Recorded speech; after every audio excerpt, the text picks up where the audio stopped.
light within my heart, light within my thoughts, light within my words. May one and all and everything, blessed and loved, ever be. Welcome. I'm Sister Who. And my full name is actually Sister Who Does She Think She Is? Because very often the discussions I have revolve around issues of identity. Who it is that we think we are, and how that changes and evolves throughout life. And also having the audacity to be who we are. And if we don't fit in, if we're anomalous or a very unique individual, to believe that that's okay, that I don't have to be just like everyone else. I've done shows in the past, quite some time ago actually, but I did a show with a Muslim imam at one point, who, because I brought up the subject of I think I called it, why don't the deeds match the creeds? And he agreed that it was absolutely not a purely Christian problem. And I said, yeah, even within the neo-pagan circumstances and events that I attended at various points, there's this incongruity. And it was his opinion at that point that there was not a truly Muslim or Islamic nation anywhere on earth, because none of them exactly follow the principles of Islam.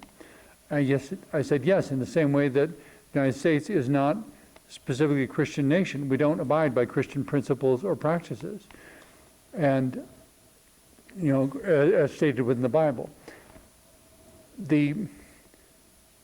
All of which kind of leans in the direction of hypocrisy, if you're going to say it but not do it.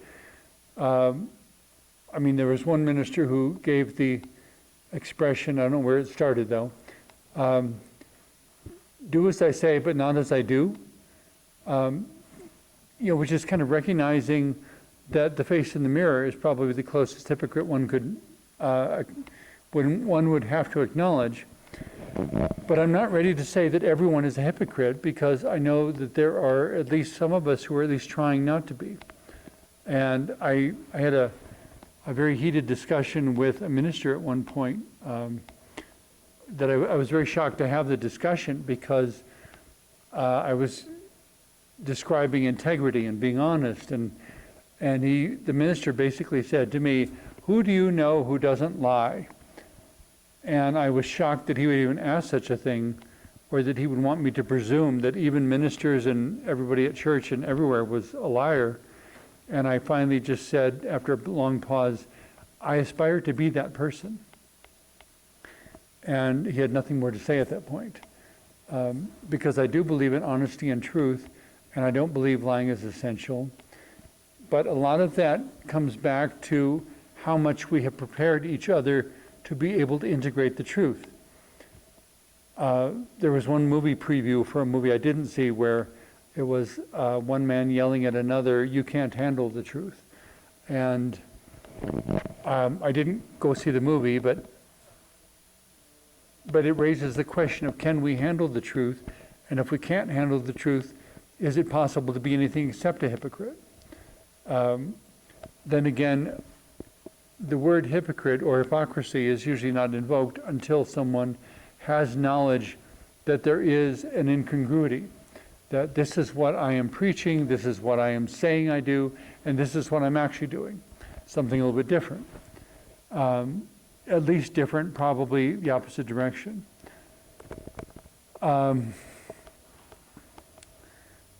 close to that is this phenomena called oxymorons, words that are terms that are self-contradicting, which some people would say, for example, that the phrase honest politicians is an oxymoron, because they don't believe that there are any politicians that are honest. And so to describe honest politicians is like naming something that doesn't exist. I persist that in order for there to be good government, politicians need to be honest and need to be held to honesty, and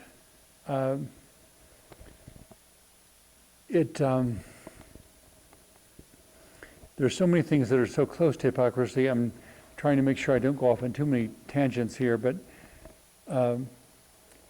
my understanding of public office, if you will, when people are elected to represent their citizens in representative government, that there is a trust that is bestowed upon them at that point, and they are expected to be trustworthy, or the citizens have the option to vote them out of office. And in order to make that a healthy symbiotic relationship, there needs to be communication and dialogue, and I suppose what some people call transparency, that the citizens know what their politicians are doing. So because I don't know of any politician who will behave appropriately without being carefully watched. And so that's where it becomes all the more important for there to be transparency in government, so the citizens know what's going on. The problem with the current time is that so many things are being outsourced to somebody else. You know, you do it for me, I'm not going to do it. You cannot outsource democracy and have it survive. In order for democracy to be strong and healthy and representative government to be effective, there has to be at least a minimum of transparency, because when you outsource it, the entities to whom democracy is outsourced gradually become the oligarchs and the dictators and the controlling interests, the corporations that run the government. And that's where it has to come back to human beings, because each human being can think about the issues and the needs and respond in ways that reflect their values. Computers can't do that for us. They can only run programs and do policies. And if you reduce it to programs instead of paying attention to the people, you wind up creating a nightmare that where life cannot really continue to exist. Going back to this basic point of hypocrisy, though, it raises the question of when you outsource the definition of what you believe. People who have said, and numerous people I've met who have said, I believe whatever the church believes, but they don't actually know what the church believes, nor do they understand what the church has said it believes. And then within that, you also have all the members of the congregation who may have different interpretations and understandings of what the church has said it believes. You know, when you say thus and so, when you say the Pope is infallible, does that mean every Pope or only this Pope? Does it mean that no one is ever allowed to question the Pope? But the Pope is a man who may be wrong. And of course, there's always this rumor going through history that there was originally a Pope Joan, a woman who managed to infiltrate the hierarchy of the church and hiding the fact that she was a woman until when she died. Then, of course, it would have been discovered. But if you look back through the list of popes, there are a number of Pope Johns, but if one of them was actually Pope Joan, nobody really knows for certain, I guess. But it's that same sort of thing of what we do in order to support a system rather than support a truth. Rather than being ourselves and living with integrity, it becomes more about the category and the program and the system and the administrative entity to whom the governance and the definition of a country or a church or a faith has been outsourced. You decide it so I don't have to think about it. And the kind of enslavement that brings. And somewhere in the midst of all that, to come back to saying, let's think about what we believe. Let's know why we believe what we do. And even if we all have different reasons, the point is we know our own reason. It's not that I'm believing because my father, grandfather, ancestors believed. It's that because I've thought about this, I understand it, I have learned as much as I could. I know which part is mystery and which part is knowledge, and this is the belief choice I've made because of everything I've studied and read and contemplated. And moving toward a point, hopefully, where we're not hypocrites, where there is congruency, where there is, well, jumping to another metaphor for a moment, the difference between believe and believe. And this is an anecdote I read in a church bulletin decades ago, but it's always stuck with me because I found it very amusing and entertaining and so on target. And I don't know how better to explain it. It tells of a famous tightrope walker from, such as the tightrope walkers that you would see in a circus, who stretched a cable all the way across Niagara Falls, and or some waterfalls, maybe not Niagara, but some waterfall, and announced in the local newspaper that he was going to walk all the way across that cable, in demonstration of his expertise at walking a tightrope. And so he prepared to do it on a particular morning, and this huge crowd of people showed up to watch this feat of skill and perfect balance and so forth. And he called to the crowd, "Do all of you believe that I can walk across this tightrope and back without falling?" "Oh, yes, we believe," the whole crowd shouted in one voice. And so he got on the tightrope and he walked across and he walked back. And then he called to the crowd again, "Do all of you believe that I could carry someone on my shoulders across the tightrope and back?" "Oh, yes, we believe," they all shouted with one voice. And then everyone got real quiet, and he said in just a calm voice, "Who wants to ride?" And as I understand it, nobody stepped forward. Did they really believe that he could carry someone? Well, they didn't believe it enough to be the person that he carried. So it's the difference between believe and believe. And when it comes to questions of hypocrisy, I guess, it's back to that point of, do you really believe it? And if you do really believe it, then are you going to act on it? And I would suggest that, kind of looking at that crowd, if you don't believe it enough to act on it, you don't really believe it at all. And that's where the definition of hypocrisy really comes down to, is if you don't believe it enough to do it, I don't think you really believe it at all. If you're not willing to stake your life on it. But then at the same time, there are the questions of, do you really have to believe? People have asked me, do you believe in aliens and extraterrestrials, people in outer space? And I said, well, I believe in the possibility, but so far none of them has ever showed up at my door, so I don't know that I really have to take a stand one way or the other. If one shows up at my door, then we'll obviously have a test case to deal with. But there are a lot of things that I don't have to believe to that extent. I can just entertain the possibilities. To believe something enough that you'd be willing to die for it, though, is a whole other matter. And I think humanity suffers a lot of the problems it does, specifically because there are not as many people with that kind of passion and conviction as maybe there were in times past. And maybe the people with that kind of passion and conviction have always been in the minority. But there had to be someone who believed enough to give it a try. And then others who would follow based on the fact that so-and-so did it.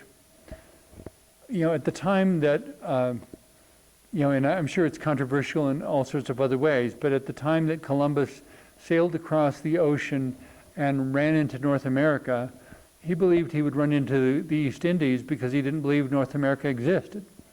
Though, of course, it's questionable whether he believed that or who believed it, because there's all kinds of other records that suggest that there was some knowledge of the continent being here.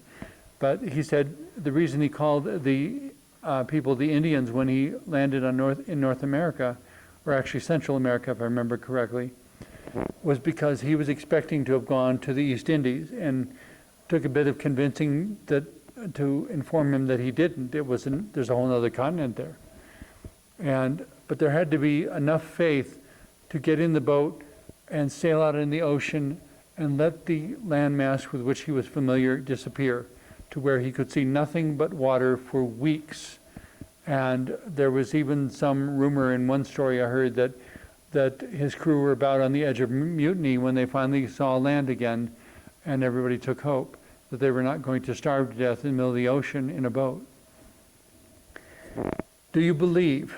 You know, the difference between belief and belief. He believed enough to set sail and let the land disappear and trust that navigating by the stars and keeping himself pointed west, something good was going to happen. And some good things happened, some bad things happened. It kind of depends on who you were at which point. In some ways, it allowed the human spirit in general to look beyond its borders, and it to expand and reach for more. And in some ways, that allowed the human spirit to become larger and allowed humanity to become larger and all sorts of wonderful things to happen. The limitation I would make, I suppose, is that it was freedom that was premature. That on one hand, yes, I would like the human mind to expand into new areas and I'd like people to be able to grow. On the other hand, I'm not sure humanity had the maturity that it needed to be able to deal with those sorts of opportunities and resources. That there was a lot of abuses and misuses that happened because we simply didn't have the maturity to go where we went. As a species, I mean. In a similar sort of way, there are times when I ask God for more resources, but at the same time, I'm very careful to ask God, don't let those resources come until I have the maturity to handle them. Don't let me, on a human level, don't let me have a driver's license until I've learned how to drive. Don't let me ride on the highway on my motorcycle until I've learned how to do it safely and effectively. And I mean, I have some friends who do not ever want to ride on my motorcycle with me because they consider motorcycles categorically dangerous. And I guess I would say dangerous if you don't know what you're doing. But the question is, and it's kind of the premise of the movie Jurassic Park, that they had the capability before they had the maturity to handle it. And they created possibilities that they were not prepared to deal with. Overwhelming challenges that they simply did not have the wisdom and the knowledge and the power to control and manage in a truly wise and loving manner. And the dangers that created and the horrific consequences and the possibilities that the future would go in a totally different direction. And well, to use a common expression, God only knows what the outcome would be. There was a particular episode of Star Trek Voyager where they encountered a reptilian species that had migrated to outer space. That was very much on that premise of what if the dinosaurs hadn't died out? What if they had instead evolved into an advanced species that could actually commandeer spaceships larger than anything humanity ever built, and commandeer colonization of planets beyond anything that humanity can currently acknowledge. The interesting thing about that episode and the way they wrote it is that the majority of the reptilian species did not want to believe that they had originally come from space. Sound familiar? I don't know if we'll ever know the truth, but I don't think we should run away from the questions that our own hypocrisy raises, and that we don't need to say we are at a point or a level or a form when we're not actually there. Maturity will come when it's appropriate for it to come. In the meantime, we just need to keep growing right where we are and being willing to wrestle with the questions that our own duplicity forces upon us. We don't have to be the winners. We only have to be the students. But we have to be students that keep going rather than students that have basically dropped out because we want to settle for where we are. There's so much more, and it's right on the other side of that veil of hypocrisy. And we need to rip down the hypocrisy and explore the world on the other side. Thank you very much for watching. I hope some of the things I've shared in the last half hour have been helpful to you. And now may you be blessed with love and peace in the pursuit of your own dreams and in all your dealings with the diversity of humanity around you. Amen.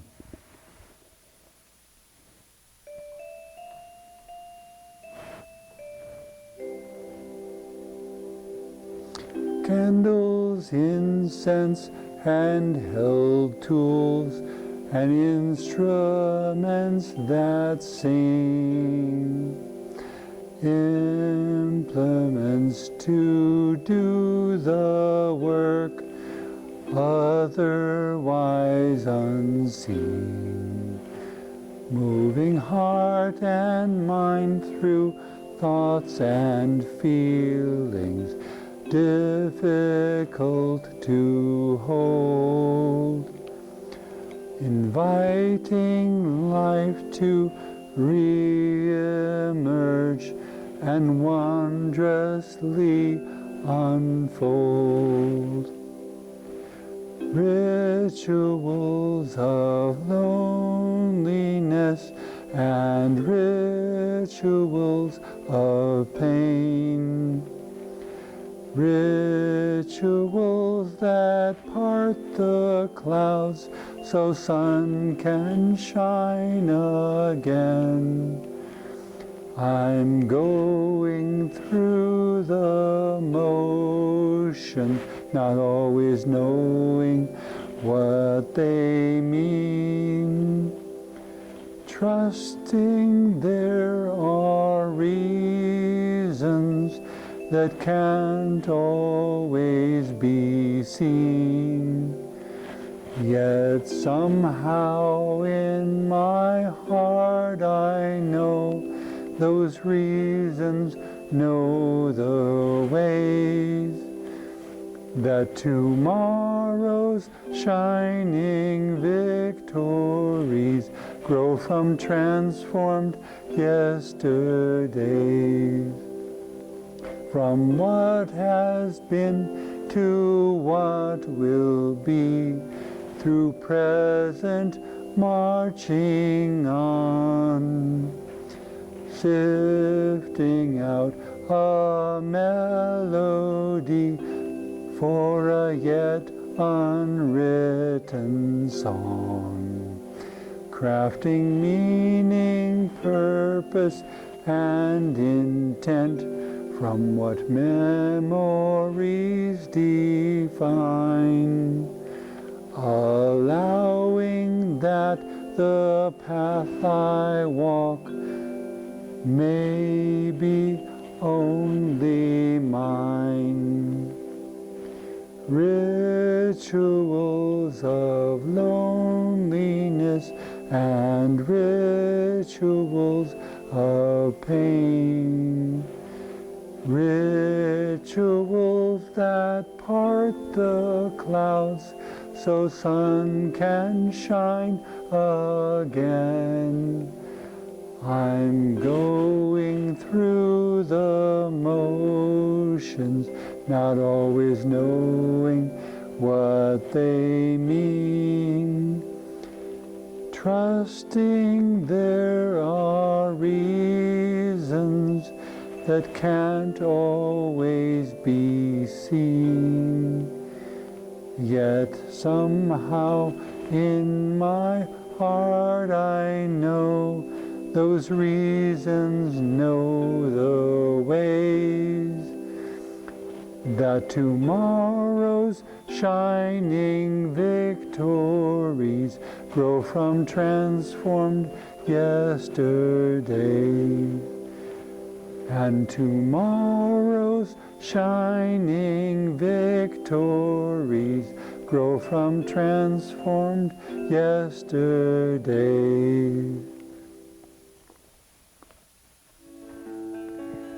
Bless us with hope for tomorrow. Please bless us with love for today. In peace may we recall our yesterdays all, and no truth all along the way. Bless us with hope for tomorrow. Please bless us with hope for today. In peace may we recall our yesterdays all, and know truth all along the way. And know truth all along the way.